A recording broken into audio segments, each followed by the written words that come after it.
I think Verlander was so classy in terms of just saying, now at this point, I'm not going to judge him. We're going to get the rest of the details, keep it in-house, but standing by the courage of his convictions that he has no tolerance for domestic violence. And Mina, I know we lost you for a second. Basically, we were just saying we were applauding Justin Verlander and essentially laughing at the Astros zero tolerance policy with this acquisition.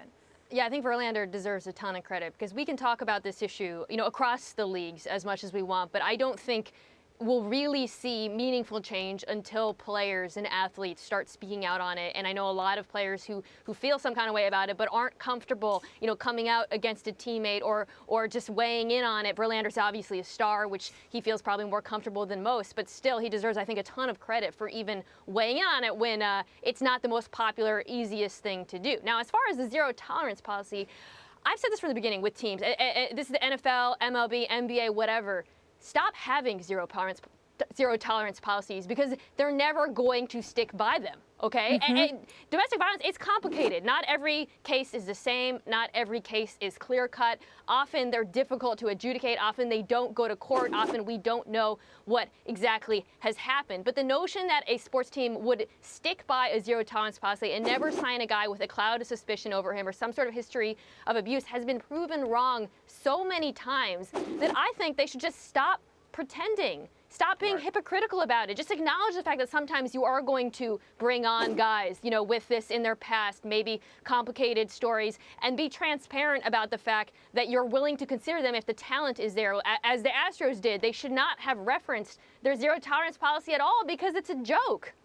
Yeah, I mean, we talk about this all the time, anytime there's some sort of controversy, how we think that the modern media and modern fans are more advanced and they should stop putting out these kind of antiquated talking points that we no longer believe. But do you actually believe that going forward, if they would have came forward and said, we want to win baseball games. We understand that his past is his past, but we think he can help us win baseball games, and we expect him to not do anything going forward. You think that people would accept that because that is the truth? No, yeah, it is the truth. I completely agree. I don't think they need to be as radically transparent and honest about the cynicism I'm not just talking about the Astros here. I'm talking about NFL teams and every sports team as well.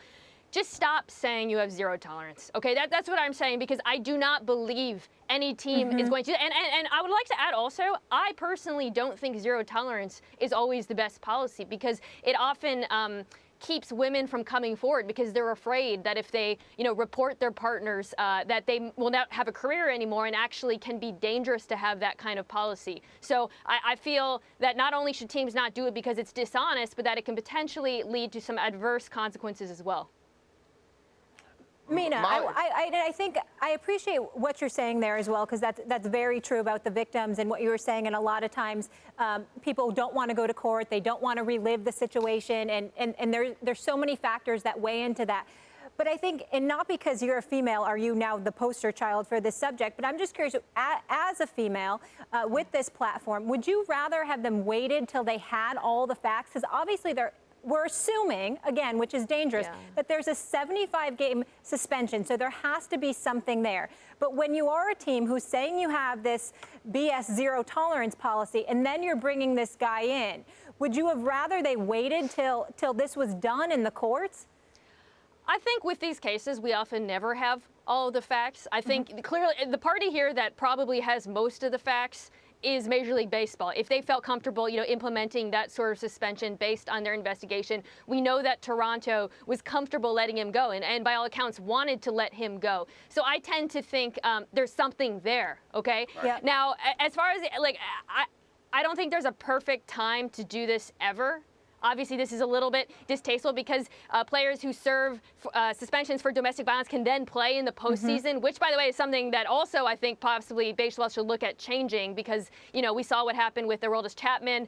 It puts fans in an uncomfortable position, even though it's probably the best thing from a baseball perspective for the team.